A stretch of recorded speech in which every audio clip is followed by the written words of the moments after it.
آیا به خدا گفتیم که ای خدا دستت در نکنه؟ عجب نماز خوشمزه‌ایه، عجب علم خوشمزه‌ایه، عجب کلام زیبا و جذاب و پرمحتواییه، عجب اخلاق کاملیه، عجب رمضان بزرگوار و سخاوتمندیه، عجب طهارت و عفت و پاکدامنیه. و اینک لعلی خلق عظیم.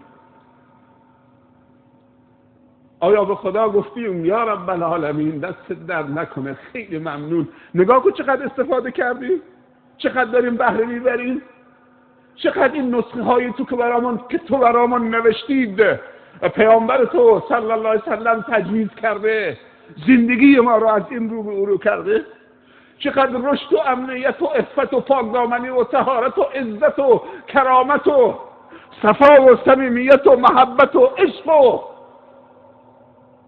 عدالت و برابری و برادری رو به جامعه ما تزریق کرده از برکت این نظم و این برنامه و این آیات ربانی توست که در زندگی ما نظم آورده، رشد آورده، سلامت آورده، سعادت آورده. آیا به خدا گفتیم؟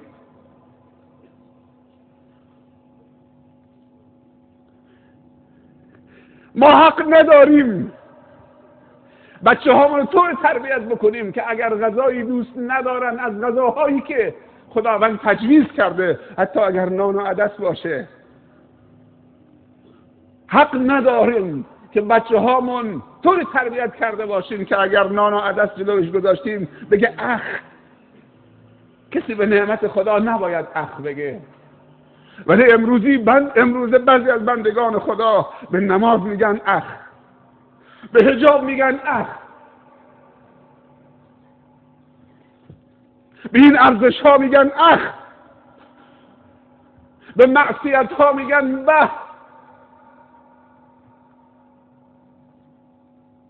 مسلمان و مسلمان زاده از زمانی که به معصیت خدا گفتیم به و به کلام خدا و فرامین خدا و دستورات خدا و نعمتهای خدا گفتیم اخ، ما هم اخ شدیم، ما هم آلوده شدیم، ما هم پریشان شدیم. میخوایم بلند بشیم نمیتونیم، لخت شدیم، عورتمان مکشوف شد. از کی شراب به شده؟ الخبائث. از کی مواد مخدر و مسکرات به شده؟ از کی قرص ایکس و پان و دود و تنباکو و سیگار به شده، نشاط آور شده؟ الا به ذکر الله تطمئن القلوب.